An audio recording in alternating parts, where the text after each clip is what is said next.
ფანარტი. ეს არის კულტურული და შემეცნებითი პროგრამების პირველი პროექტი და პირველი ფესტივალი, რომელზეც ძალიან ბევრი ვიფიქრეთ, ვინერვიულეთ, ვიწვალეთ.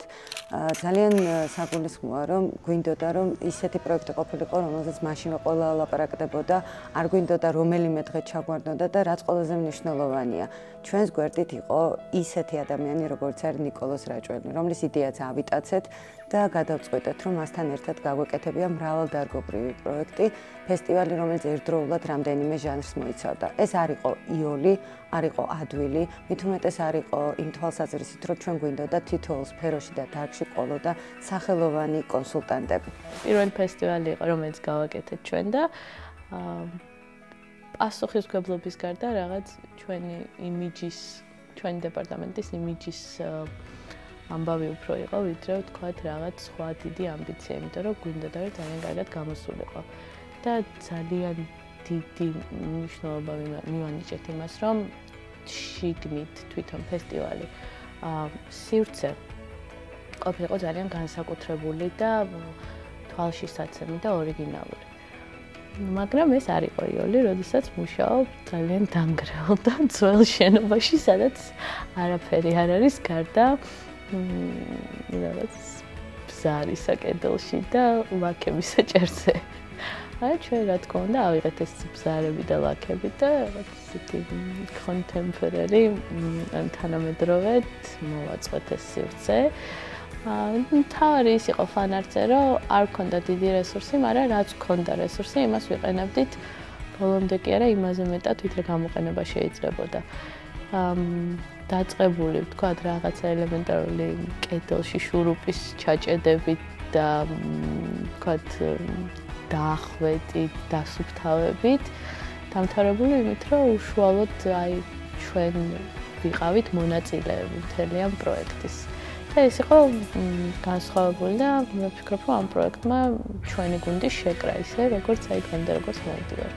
ჩემთვის ყველა კონკრეტული ყველა დღე იყო მნიშვნელოვანი, თუმცა მოდის და დიზაინის დღეს გამოვყოფთი, რადგან უშუალოდ მომიწია მონაწილეობის მიღება. მე ერთი წელია მუშაობ კულტურული და შემეცნებითი პროგრამების სამსახურში და თამამად შემიძლია განვაცხადო, რომ ამ სამსახურისთვის რაღაც გამოვალი მდგომარეობა არ არსებობს, რადგან არ ყავდა საკმარის მოდელები, ამიტომ გამოსავალი ვიპოვეთ მარტივი და მომიწია მეორე დღეს 13 სანტიმეტრიანი ფეხსაცმლით პოდიუმზე გასვლა.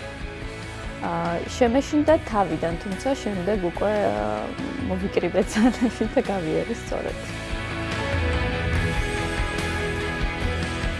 ამ პროექტს ყავდა რამდენიმე კონსულტანტი, მაგრამ განსაკუთრებით დამამახსოვრდა ჯაზის დღე. ჯაზის დღეს კონსულტანტი იყო ბატონი დავით ევგენიძე, რომელიც ამ ყველაფერს შორიდან არადევნებდა თვალს პირიქით. ამ ახალგაზრდებთან ერთად იდგა სცენაზე. საერთო ჯამში იყო ფანტასტიკური საღამო და პირველ რიგში ალბათ იმიტომ უფრო დამამახსოვრდა, რომ ამ დღეს იყო ჩემი დაბადების დღე და ერთ-ერთი გამორჩეული დაბადების დღე იყო ჩემს ცხოვრებაში, იყო ულამაზესი საღამო. ვინაიდან ფანარტი იყო პირველი ფესტივალი ჩვენი სამსახურისთვის, ძალიან მნიშვნელოვანი იყო სათანადო ძლიერი საინფორმაციო მხარდაჭერის უზრუნველყოფა. ჩვენი დიდი სურვილი იყო, რომ ეს რეიტინგულ ტელევიზიაში მომხდარიყო და ასეც მოხდა.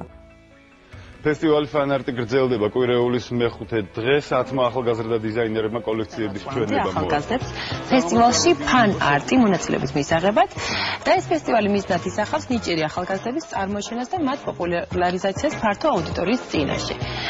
აი აქ წარმოქმნილი სტუმრები სწორედ ამ ფესტივალის ფესტივალი ფან-არტი გაიხურა მარტისტების კვირეულის ფარგლებში ერთი კვირის მანძილზე. დამწყებმა მუსიკოსებმა, რეჟისორებმა და დიზაინერებმა საკუთარი შემოქმედება წარუდგინეს ეროვნულ მუსიკალურ ორქესტრში მისულ მაყურებელს. ფესტივალის მთავარი მიზანი იყო ახალგაზრდა შემოქმედი ადამიანების პოპულარიზაცია და შესაბამისად ჩვენ ჩავთვალეთ, რომ ძალიან მნიშვნელოვანი იქნებოდა ბიზნეს სექტორის ჩართვა და დაინტერესება ამ ფესტივალით. ამიტომ დავეკონტაქტეთ TBC Bank-ს, რომელიც დაინტერესებულია ზოგადად შემოქმედი ადამიანების დახმარებით და ძალიან სასიხარულო იყო, როდესაც TBC Bank-ი დაგვთანხმდა სპონსორობაზე და ფესტივალი ფანარტის გამორჩეული მონაწილეები სწორედ TBC ბანკმა შეარჩია. რა თქმა უნდა, ეს ხდებოდა ჩვენთან და ფანარტის კონსულტანტებთან ერთად, თუმცა ჩვენ ბოლომდე არ ვიცოდით, ვინ იქნებოდა ფესტივალის გამარჯვებული და მოუთმენლად ველოდით მაყურებელთან ერთად, ვის დაასახელებდა რჩეულად TBC ბანკის წარმომადგენელი. აპლიკაციები შემოდიოდა ძალიან დიდი რაოდენობით კონსულტანტებს მართლა ძალიან დიდი შრომის გაწევა მოუწიათ და მინდა თითოეულ მათგანს დიდი მადლობა გადაუხადო იმ უსასყიდლო შრომისთვის, რომელიც გაწიეს ჩვენი პროექტისთვის და რაც მთავარია, ამ პროექტს ყავდა ისეთი რჩეულები, რომელზეც დღეს საზოგადოებაში უკვე ლაპარაკობენ.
Soundcheck ჩემი საყვარელი პროექტია. მუსიკოსი ვარ და მაგიდან გამომდინარე, ალბათ უფრო ჩემს ყველაზე საინტერესო იყო და ყველაზე სიგიჟე იყო რა.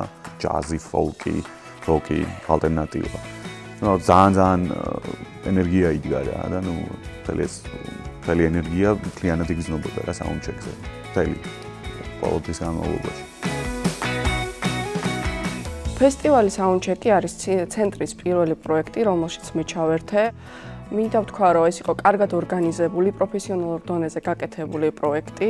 გარდა იმისა, რომ ამ ფესტივალმა მოიცვა ცენტრის ბენეფიციარები, აქ იყო ასობით მსმენელი და ასევე ძალიან დიდი დაინტერესება გამოიწვია მედია საშუალებებში. აბსოლუტურად ყოველი დღე ფესტივალის იყო გაშუქებული, რაც მეტყველებს თვითონ პროექტის წარმატებაზე. კულტურულ-შემეცნებითი პროგრამების სამსახური არის გუნდი, რომელიც შედგება პროფესიონალებისგან. ჩემთვის ძალიან დიდი კომფორტია მათთან მუშაობა. ყოველთვის დებენ კარგ და წარმატებულ შედეგს. მათი ყველა პროექტი წარმატებულია და კარგია. მე ვფიქრობ, რომ ამ პროექტის მთავარი მიღწევა ის იყო, რომ ეს არ იყო გათვლილი აუცილებლად ფართო მასაზე და არ იყო გათვლილი რეკლამაზე.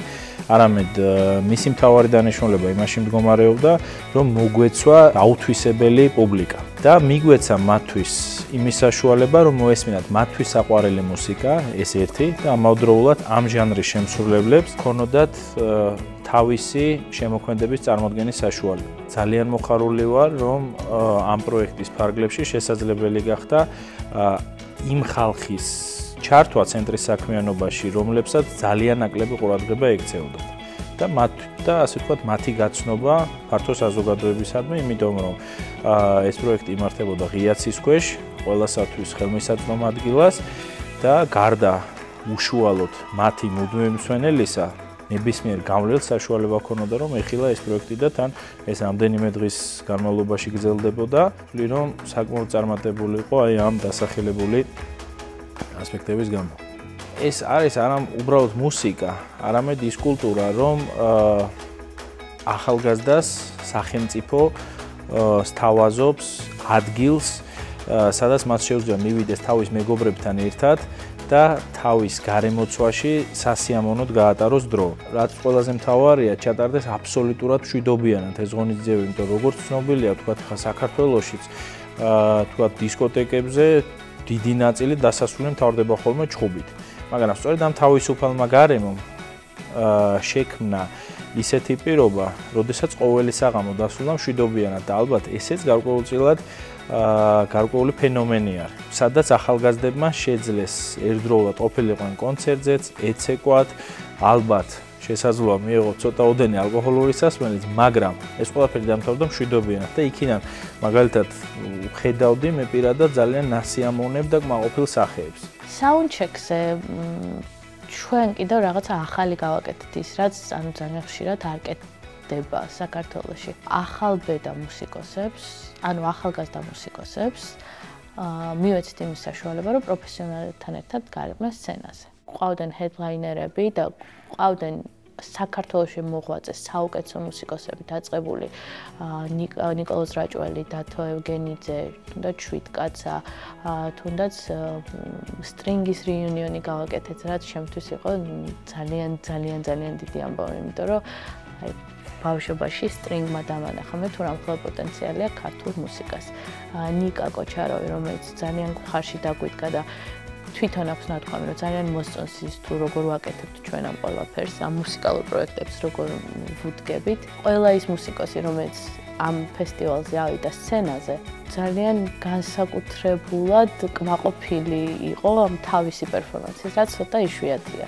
ჩვენ ყავდა პატარა ბიჭი, 12 წლის მუსიკოსი, რომელიც დრამზე უკრავდა და საბოლოო ჯამში იმ დღეს ყველა ამბავს ელაპარაკობდა, იმიტომ რომ ძალიან კარგად უკრავდა და ამ ფესტივალის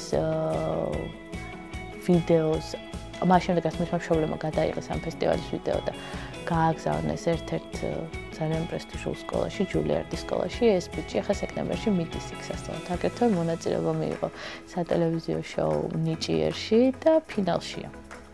უსურვებ წარმატებას იმედია მოიგებს. საუნდჩეკი ჩატარდებოდა თუ არა, ჩვენ ეგეც არ ვიცოდით.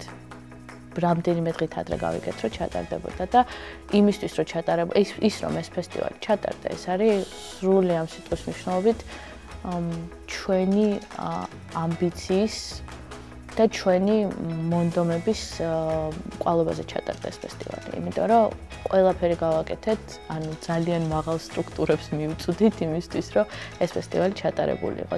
ის რაც 3-4 დღეში გავაკეთეთ, ამისთვის რომ ჩვენ მქონოდა 1 ან 2 კვირა მაინც, სავარაუდოდ გასტონბერის დონის ფესტივალს თუ არა, რაღაც გაცილებით უფრო გაგზავნებდი.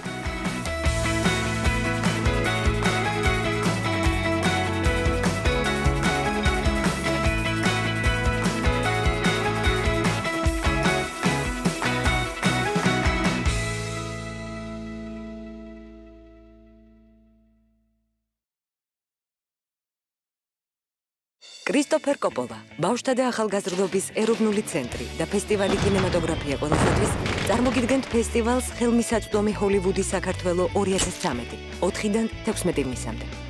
ფესტივალის სახელმძღვანელო თემაა სულხან-საბა ორბელიანის სიბრძნე სიცრუისა. გაუზიარე შენი ხედვა ჰოლივუდს და იზეიმე კინოსამყაროსთან ერთად. დამატებითი ინფორმაციისათვის მივიღე შემოთავაზება, რომ თქვა საქართველოს გამახორციელებინა პროექტი ხელმისაწვდომი ჰოლივუდი, რომლის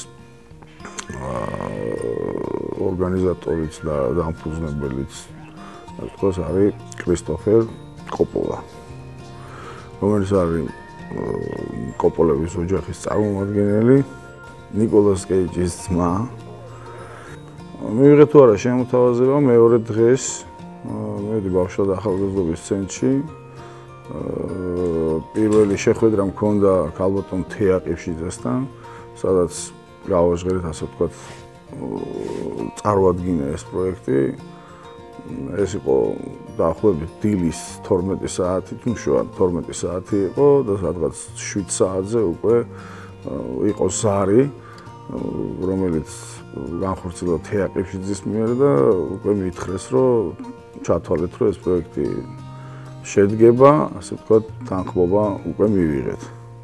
რაც იყო ჩემთვის გამოუგნებელი, ვერ ვიჯერებდი, მეგობრებს ვეუბნებოდი, რომ ხელი გამარტყით, იმიტომ ეგეთი რამე საქართველოს თუ შეიძლებოდა მომხდარიყო, ვერ წარმომედგინა. კოპოლასთან ურთიერთობა იყო სიგიჟე. ეს იყო დაუვიწყარი დღეები, რომელიც არ დაავიწყდება ჩვენი სამსახურის არც ერთ თანამშრომელს. მე ვერ გეტყვით, ეს იყო ძალიან კარგი თუ ძალიან ცუდი, იმიტომ რომ ორივე შთაბეჭდილება ერთდროულად მექმნებოდა ხოლმე იმ შრომის დროს, რომელსაც ჩვენი სამსახურის თითოეული თანამშრომელი წერდა. მაგრამ საბოლოოდ ის შედეგი, რომელიც მივიღეთ, ალბათ ყველაფერზე მაღლა დგას. როდესაც გავიგე, რომ კრისტოფერ კოპოლა ჩამოდიოდა, ჩემთვის ძალიან სასიხარულო იყო და ძალიან მინდოდა, რომ ამ ფესტივალში მონაწილეობა მე მიიღო. დავწერეთ სცენარი, შევკრიფეთ პირველ რიგში ჯგუფი და შევიტანეთ განაცხადი. ძალიან სასიხარულო აღმოჩნდა პირველი ეტაპი, როდესაც მივხვდით უკვე, რომ მოგვიწევდა ფილმის გადაღება. ძალიან დიდი სტიმული იყო ის, რომ ბატონი კრისტოფერ კოპოლა ნახავდა ამას და მთელი მსოფლიო, ასე ვთქვათ, იმიტომ რომ ეს ფესტივალი ძალიან მასშტაბური არის და მთელი მსოფლიო ჩართული არის. 10 დღე გქონდა სულ ამ ფილმის გადასაღებად და ძალიან რთული არის სცენარი ბოლომდე მიიყვანო, მსახიობები არჩიო, შემდეგ ადგილები მოძებნო და თან გათვალისწინებით იმისა, რომ წარმოაჩინო შენი ქვეყანა. ალბათ პირველ რიგში ეს არის რაღაცა დიდი პასუხისმგებლობა, როდესაც შენ ქვეყანას წარმოაჩენ უცხო მაყურებლის წინაშე.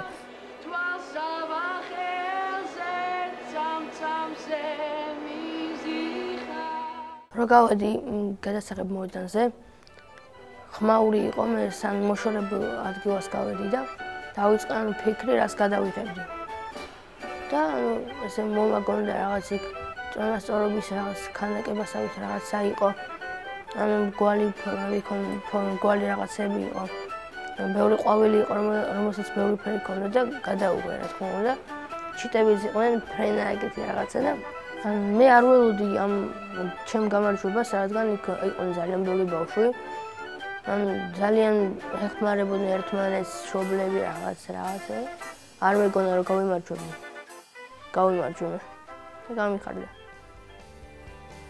როდესაც იყო დახურვის დღე, იმედი მქონდა შინაგანად, რომ გავიმარჯვებდი. თუმცა არ ვიცოდი რა მოხდებოდა და როდესაც გამოაცხადეს ჩემი ფილმის სახელი, ჩემთვის აი ძალიან დიდი სიხარული იყო.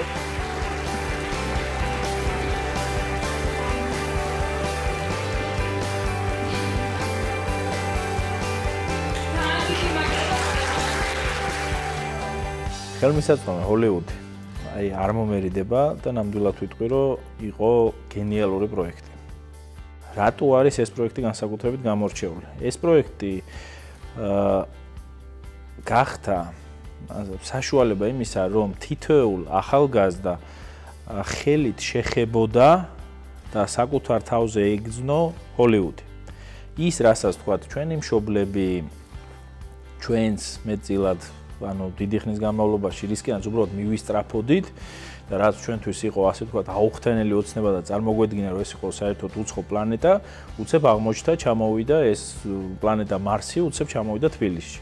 ეხლა თქვენ წარმოვიდგინეთ რამხელა მნიშვნელობა აქვს ბავშვისათვის, რომელსაც მომავალში ვთქვათ უნდა კინოინდუსტრიაში მუშაობა, ხელით შეეხოს კოპოლას ნახოს თუ როგორ გამოიყურება ის, ნახოს ის როგორ მუშაობს და გარდა ამისა ყველაზე დიდი მნიშვნელობა ამ პროექტისა რა შემდგომარეობდა, რომ ქართველ ახალგაზრდებს მიეცათ საშუალება იმისა, რომ სულხან საბა ორბელიანის გენიალური სიბზნე სიცრუისა დაენახათ თავისებურად, ამაზე გაეკეთებიათ მოკლე გადაღებები და შემდგომში ეს ყველაფერი ამდღარიყო და ერთ-ერთ კაცს, რომლის გვარის არის კოპოლა, ეს ყველაფერი ერთად დაემონტაჟებინა და გამოიცა ერთი ფილმის სახით. ეს არის მართლა ძალიან დიდი წარმატება. ჩემი მოგზალებული სუბიექტური აზრით, ვიტყვი არამოგზალებულად, რომ ეს იყო გენიალური პროექტი.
ძალიან ცუდ მდგომარეობაში დახვდა ბანაკი, ძალიან ცუდ. მე აი როგორ გითხრათ არც ვიცი რა.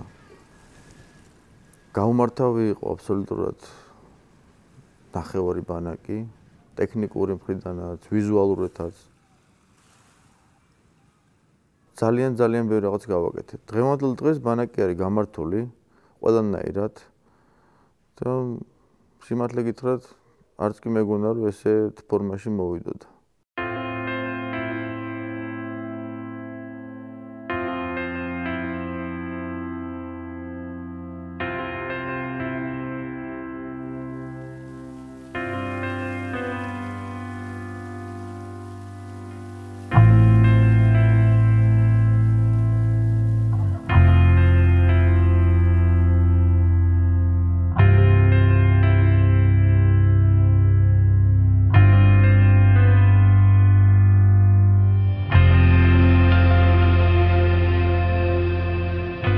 ბანაკი დაიწყო რთულად. ცოტათი მომზადებელიც ვიყავი ამ საქმისთვის, მაგრამ გარნეს ახალი საღმოსთან. უამრავი ხასიათი, უამრავი მეგობარი შევიძინე. ყოველი ნაკადის ბოლოს, ანუ მე-10 დღეს იწერებოდა წერილი. მთელი კედელი მაქვს სავსე ჩემი სამუშაო ადგილის უკან ბანაკში.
ყველაზე დიდი რეაქცია იყო აი ბავშვების ჩამოსვლა. თავიდან მეგონა რომ პირველ დღეს როცა არ იყვნენ ბავშვები ჩამოსული, ყველაფერი ადვილად იქნებოდა, იმიტომ რომ პირველი დღე იყო მაინც პოზიტიური რაღაც ბავშვები არ იყვნენ და ჩვენთვის ვიყავით ლიდერები. ჩვენი ატოლი, ასაკის, რომ ერთმანეთს გავუგეთ ეგრე. მაგრამ აი ავტობუსი რომ შემოვიდა, აი გეტყვით როგორი რეაქცია იყო. აი ადამიანს რომელსაც ზღვა არ აქვს, ნანახი და პირველად რომ მიდის ზღვას ჩასვლა რომ უნდა, მაგრამ ვერ ჩადის, იმიტომ რომ გული ებერება რაღაც ვერ სუნთქავს. და ჯერ და მე შევალ. აი ეგეთ სიტუაცია იყო, თავიდან უყურებდი. ჯერ ვათვალიერებდი ბავშვს, მეთქი ახლა რა მოიქცე, როგორ გავაკეთე, როგორ დაველაპარაკო. თითქოს და ბავშვთან დალაპარაკება ეგ არის ჩვეულებრივი მოვლენა, ხო? მაგრამ რო იცი როგორ სხვანაირად უნდა მოიქცე, სხვანაირად უნდა ელაპარაკო, იმიტომ რომ 9 დღის განმავლობაში მე გაყვეს ეს პირველი შტაბის-დილება.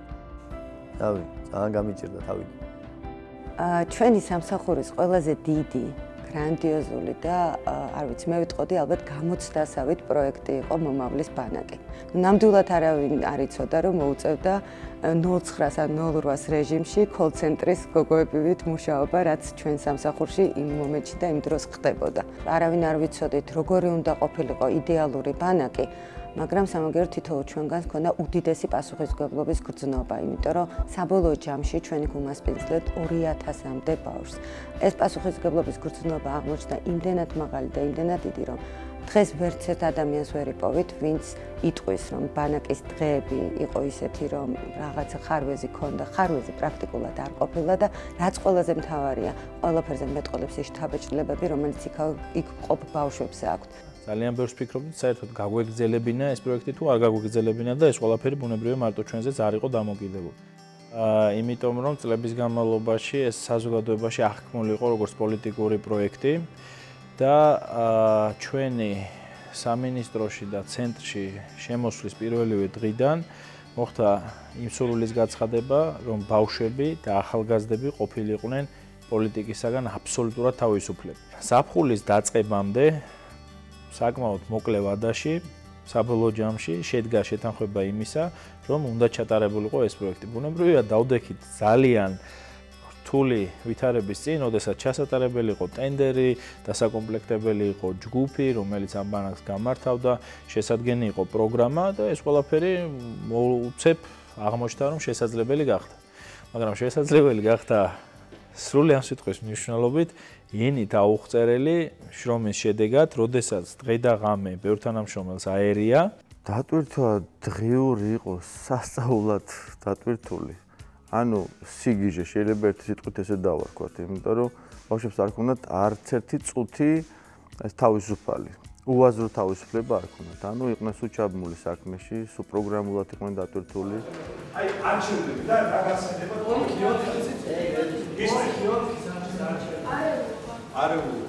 აკვაპარკი იყო, ზღვა იყო, სპორტის 1000-ნაირი სახეობა იყო. უამრავი დადგმა ჰქონდათ, ცეკვა, თამაში და ასე შემდეგ.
პროგრამა იყო ძალიან მრავალფეროვანი და ეს იყო მართლაც ორიენტირებული არაფორმალურ განათლებაზე და არა ვთქვათ მხოლოდ დასვენებაზე და იმაზე რომ ვთქვათ ბავშვებს ეკეთებინათ რაც უნდათ ის. იყო ძალიან მკაცრი დისციპლინა, რომელმაც უზრუნველყო ის რომ გამოვიარეთ შეიძლება ითქვას აბსოლუტურად უსაფრთხოდ მთელი ბანაკის პერიოდი. ბანაკში ყოფნისას შეხვდი უამრავ ადამიანს. იყო უამრავი ინდივიდუალური ბავშვი, რომელთვისაც უნდა გაგეგო. ვიყავი ფსიქოლოგი, ვიყავი მხატვარი, ვიყავი არ ვიცი, ყველაფერი ერთად ვიყავი. მკერავით. იცით რა, ჩემთვის ეს იყო დაუვიწყარი და მე ზუსტად ვიცი, რომ ეს მთელი ჩემი ცხოვრების მანძილზე იქნება ყველაზე ლამაზი პერიოდი, როგორც არა მარტო ჩემთვის, ყველა ლიდერისთვის, ყველა ლიდერი ამას აღნიშნავს რა.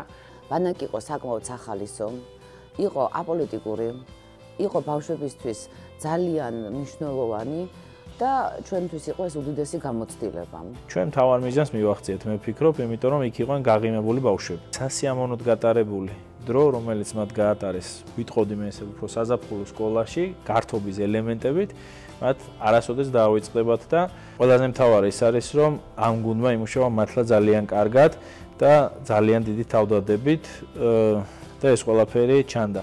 მიუხედავად იმისა, რომ პროექტის ხელმძღვანელმა უდიდესი ენერგია და ძალა ჩადო ამ ყველაფერში, მაინც მინდა ვთქვა, რომ ბანაკი იყო კარგი, მაგრამ ჩვენ წელს დაგეგმილი გვაქვს, რომ იანვრიდანვე დავიწყოთ მზადება, არაერთი თვით ადრე, რომ ბანაკი იყოს უფრო შემეცნებითი, უფრო სახალისო, უფრო დაუვიწყარი და ალბათ ისეთი, რომ ყოველთვის ეს პერიოდი იმ ბავშვებს, რომელიც იმ ბანაკში მოხვდებიან, დაამახსოვრდეს როგორც მათთვის ყველაზე საუკეთესო პერიოდი. 5 ნაკადი ვიყავი იქ.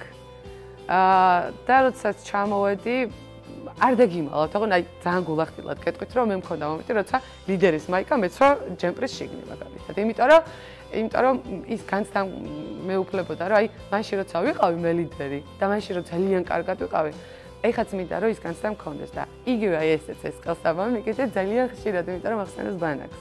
ძალიან ბევრი ცრემლი იყო და ყოველი ბანაკიდან წასვლის დღე იყო ჩვენთვის რაღაცა დიდი ტრაგედია რა. იმიტომ რომ ყველა ბავშვი ტიროდა და ბავშვთან ერთად ტიროდით ჩვენც. რა თქმა უნდა, მახსენდება ბავშვების წასვლის დღე, წუთები, თუმცა ძალიან არ მიყვარს ხოლმე მახსოვს გახსენება, იმიტომ რომ ძალიან ძნელი იყო. ძალიან რთულად გადასატანი იყო, არა მარტო ბავშვებისთვის, არამედ ყველასთვის იქ იმც იყო. ყველა ტიროდა, განიცდიდა. რატომაც ყველას ეგონა, რომ არავინ აღარ დაბრუნდებოდა.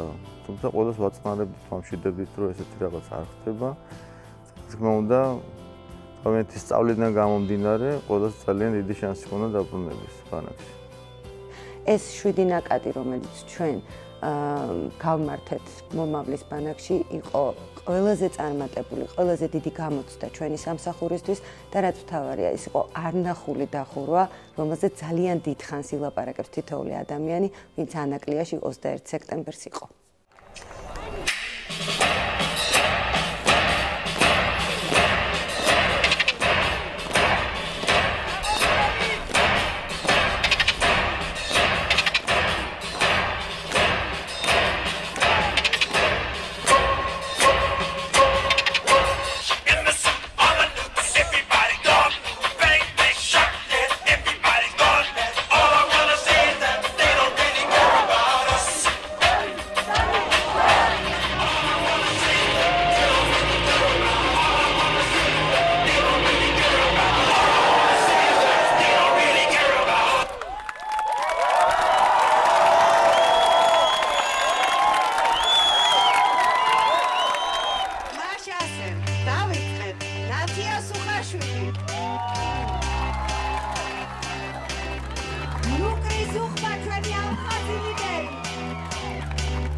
I got a feeling that tonight's gonna be a good night. That tonight's gonna be a good night. That tonight's gonna be a good night. A feeling that tonight's gonna be a good night. That tonight's gonna be a good night. That tonight's gonna be a good night. A feeling that tonight's gonna be a good night.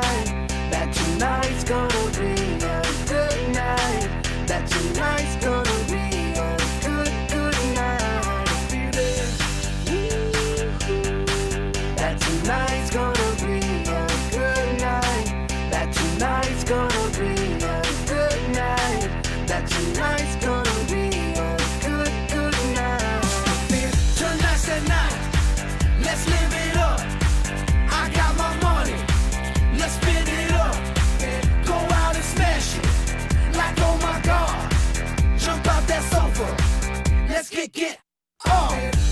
I know that we'll have a ball if we get down and go out and just lose it all. I feel stressed out, I wanna let it go. Let's go way out, spaced out and losing all control. Fill up my cup, Mazel tov. Look at her dancing, just take it off. Let's paint the town, we'll shut it down. Let's burn the roof, and then we'll do it again. Let's do it, let's do it, let's do it, let's do it, and do it, and do it. Let's live it up and do it, and do it, and do it, do it, do it. Let's do it, let's do it, let's do it. 'Cause I got a feeling that tonight's gonna be a good night. That tonight's gonna be a good night. That tonight's gonna be a good, good night. A feeling that tonight's gonna be a good night. That tonight's gonna be a good night. That tonight's gonna be a good, good night. A feeling tonight's the night. Hey, let's do it, let's do it, let's do it, and do it, and do it. Let's live it up and do it, and do it, and do it, do it, do it. Let's do it, let's do it, let's do it, do it, do it, do it. Here we come, here we go. We gotta rock, rock, rock, rock. Easy come, easy go. Now we on top, feel the shot, body rock, rock it, don't stop. Round and round, up and down, around the clock. Monday, Tuesday, Wednesday, and Thursday, Friday, Saturday, Saturday to Sunday. Get with us, you know what we say. Party every day, party every day, and I'm feeling that tonight's gonna be a good night. That tonight's gonna be a good night. That tonight's gonna be a good, good night. Feeling that tonight's gonna be a good night. That tonight's gonna be a good night. That tonight's gonna be a good, good night.